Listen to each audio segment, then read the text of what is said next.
जय श्री हरि, जय श्री कृष्ण, विष्णु भगवान की जय। अथ श्रीमद् भगवद गीता का तीसरा अध्याय कर्मयोग। कर्मयोग और ज्ञान योग का भेद। अर्जुन ने कहा, हे जनार्दन, हे केशव, यदि आप निष्काम कर्म मार्ग की अपेक्षा ज्ञान मार्ग को श्रेष्ठ समझते हैं तो फिर मुझे भयंकर कर्म युद्ध में क्यों लगाना चाहते हैं? आप अनेक अर्थ वाले शब्दों से मेरी बुद्धि को मानो मोहित कर रहे हैं। अतः इनमें से मेरे लिए जो एकमात्र श्रेयस्कर हो उसे कृपा करके निश्चय पूर्वक मुझे बताइए, जिससे मैं उस श्रेय को प्राप्त कर सकूं। श्री भगवान ने कहा, हे निष्पाप अर्जुन, इस संसार में आत्म साक्षात्कार की दो प्रकार की विधियां पहले भी मेरे द्वारा कही गई हैं।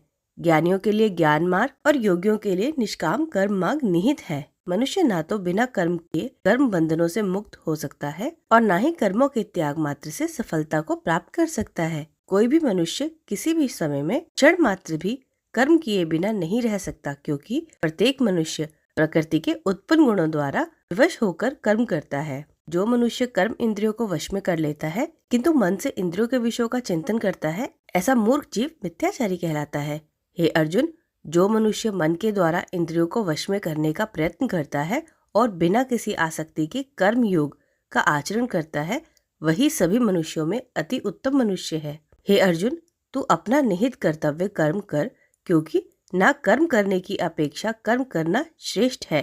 कर्म ना करने से तो यह जीवन यात्रा भी सफल नहीं हो सकती। यज्ञ की प्रक्रिया ही कर्म है। इस यज्ञ की प्रक्रिया के अतिरिक्त जो भी किया जाता है उससे जन्म मृत्यु रूपी बंधन उत्पन्न होते हैं। अतः हे कुंती पुत्र, उस यज्ञ की पूर्ति के लिए संग दोष से मुक्त रहकर भली भांति कर्म का आचरण कर। सृष्टि के प्रारंभ में प्रजापति ब्रह्मा ने यज्ञ सहित देवताओं और मनुष्यों को रचकर उनसे कहा कि लोग इस यज्ञ द्वारा सुख समृद्धि को प्राप्त करो और यह यज्ञ तुम लोगों की इष्ट संबंधित कामना की पूर्ति करेगा। इस यज्ञ द्वारा देवताओं की उन्नति करो और देवता तुम लोगों की उन्नति करेंगे।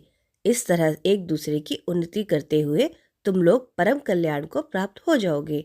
यज्ञ द्वारा उन्नति को प्राप्त देवता तुम लोगों की सभी इच्छाओं की पूर्ति करेंगे, किंतु जो मनुष्य देवताओं द्वारा दिए हुए सुख भोगों को उनको दिए बिना स्वयं ही भोगता है, उसे निश्चित रूप से चोर समझना चाहिए। यज्ञ से बचे हुए अन्न को खाने वाले भक्त सब पापों से मुक्त हो जाते हैं, किंतु अन्य लोग जो अपने इंद्रिय सुख के लिए भोजन पकाते हैं वे पाप ही खाते हैं। सभी प्राणी अन्न से उत्पन्न होते हैं। अन्न की उत्पत्ति वर्षा से होती है, वर्षा की उत्पत्ति यज्ञ संपन्न करने से होती है और यज्ञ की उत्पत्ति नियत कर्म के अनुसार होती है। नियत कर्मों का विधान वेद में निहित है और वेद को शब्द रूप से अविनाशी परमात्मा से साक्षात उत्पन्न समझना चाहिए। इसलिए सर्वव्यापी परमात्मा ब्रह्म रूप में यज्ञ में सदा स्थित रहता है। हे प्रथापुत्र, जो मनुष्य जीवन में इस प्रकार वेदों द्वारा स्थापित यज्ञ चक्र का अनुसरण नहीं करते, वह निश्चित ही पाप में जीवन व्यतीत करते हैं। ऐसा मनुष्य इंद्रियों की तुष्टि के लिए व्यर्थ ही जीता है, परंतु जो मनुष्य आत्मा में ही आनंद प्राप्त कर लेता है तथा वह अपनी आत्मा में ही पूर्ण संतुष्ट रहता है, उसके लिए कोई निहित कर्म शेष नहीं रहता। उस महापुरुष के लिए इस संसार में ना तो कर्तव्य कर्म की आवश्यकता रहती है और ना ही कर्म को ना करने की कोई कारण ही रहता है, तथा उसे समस्त प्राणियों में से किसी पर निर्भर रहने की कोई आवश्यकता नहीं होती। अतः कर्म फल में आसक्त हुए बिना मनुष्य को अपना कर्तव्य समझकर कर्म करते रहना चाहिए, क्योंकि अनासक्त भाव से निरंतर कर्तव्य कर्म करने से मनुष्य को एक दिन परमात्मा की प्राप्ति हो जाती है। राजा जनक जैसे अन्य मनुष्यों ने भी केवल कर्तव्य कर्म करके ही परम सिद्धि को प्राप्त किया है। अतः संसार के हित का विचार करते हुए भी तेरे लिए कर्म करना उचित है। महापुरुष जो जो आचरण करता है, सामान्य मनुष्य भी उसी का ही अनुसरण करते हैं। वह श्रेष्ठ पुरुष जो कुछ आदर्श प्रस्तुत करता है, समस्त संसार उसी का अनुसरण करने लगता है। हे प्रथापुत्र, तीनों लोकों में मेरे लिए कोई भी कर्तव्य शेष नहीं है। ना किसी वस्तु का अभाव है, ना किसी वस्तु को प्राप्त करने की इच्छा है, फिर भी मैं कर्तव्य समझकर कर्म करने में लगा रहता हूँ। हे पार्थ, यदि मैं निहित कर्मों को सावधानी पूर्वक ना करूँ तो यह निश्चित है कि सभी मनुष्य मेरे ही मार्ग का अनुसरण करेंगे। इसलिए यदि मैं कर्तव्य समझकर कर्म ना करूं तो ये सभी लोग भ्रष्ट हो जाएंगे। तब मैं अवांछित सृष्टि की उत्पत्ति का कारण हो जाऊंगा और इस प्रकार समस्त प्राणियों को नष्ट करने वाला बन जाऊंगा। हे भरतवंशी, जिस प्रकार अज्ञानी मनुष्य फल की इच्छा से कार्य करते हैं, उसी प्रकार विद्वान मनुष्य को फल की इच्छा के बिना संसार के कल्याण के लिए कार्य करना चाहिए। विद्वान महापुरुष को चाहिए कि वह फल की इच्छा वाले अज्ञानी मनुष्यों को कर्म करने से रोके नहीं, जिससे उनकी बुद्धि भ्रमित ना हो, बल्कि स्वयं कर्तव्य कर्म को भली भांति करता हुआ उनसे भी भली भांति कराते रहना चाहिए। जन्म से लेकर मृत्यु तक के सभी कर्म प्रकृति के गुणों के द्वारा संपन्न किए जाते हैं। अहंकार के प्रभाव से मोहग्रस्त होकर अज्ञानी मनुष्य स्वयं को कर्ता मानने लगता है, परंतु हे महाबाहु, परम तत्व को जानने वाला महापुरुष इंद्रियों को और इंद्रियों की क्रियाशीलता को प्रकृति के गुणों द्वारा करता हुआ मानकर कभी उनमें आसक्त नहीं होता।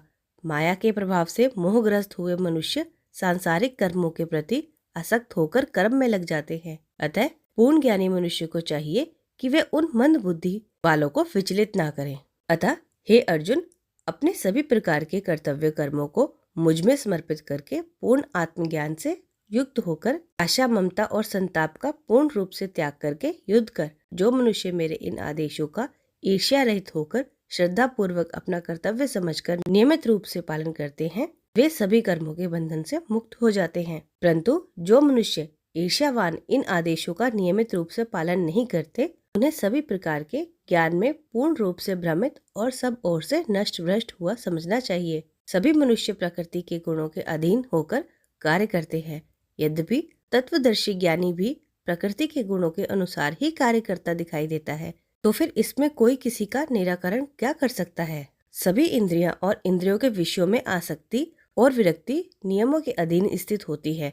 मनुष्य को इनके अधीन नहीं होना चाहिए, क्योंकि दोनों ही आत्म साक्षात्कार के पथ में अवरोध उत्पन्न करने वाले हैं। दूसरों के कर्तव्य को भली भांति अनुसरण करने की अपेक्षा अपने कर्तव्य पालन को दोषपूर्ण ढंग से करना भी अधिक कल्याणकारी होता है। दूसरे के कर्तव्य का अनुसरण करने से भय उत्पन्न होता है और कर्तव्य का पालन करते हुए मरना भी श्रेयस्कर होता है। अर्जुन ने कहा, हे माधव, मनुष्य ना चाहते हुए भी किसकी प्रेरणा से पाप कर्म करता है? यद्यपि ऐसा लगता है कि उसे बलपूर्वक पाप कर्म करने के लिए प्रेरित किया जा रहा है। श्री भगवान ने कहा, इसका कारण रजोगुण से उत्पन्न होने वाले काम और क्रोध बड़े पापी हैं। तू इन्हें ही संसार में अग्नि के समान कभी ना तृप्त होने वाले महान शत्रु समझ। जिस प्रकार धुएं से अग्नि और धूल से दर्पण ढक जाता है तथा जिस प्रकार गर्भाशय से गर्भ ढका रहता है, उसी प्रकार कामनाओं से ज्ञान ढका रहता है। हे कुंती पुत्र, इस प्रकार शुद्ध चेतना स्वरूप जीवात्मा का ज्ञान कामना रूपी नित्य शत्रु द्वारा ढका रहता है, जो कभी भी तुष्ट न होने वाली अग्नि की तरह जलता रहता है। इंद्रियां, मन और बुद्धि कामनाओं के निवास स्थान होते हैं। इनके द्वारा कामनाएं ज्ञान को आच्छादित करके जीवात्मा को मोहग्रस्त कर देती हैं।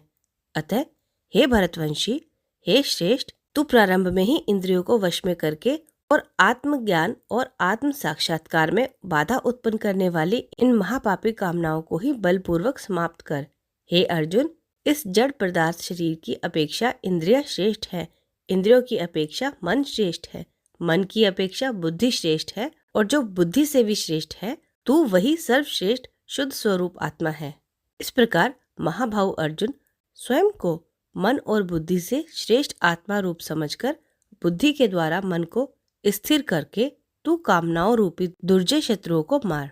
इस प्रकार उपनिषद, ब्रह्म विद्या तथा योग शास्त्र रूप श्रीमद् भगवद गीता के श्री कृष्ण अर्जुन संवाद में कर्म योग नाम तीसरा अध्याय संपूर्ण हुआ।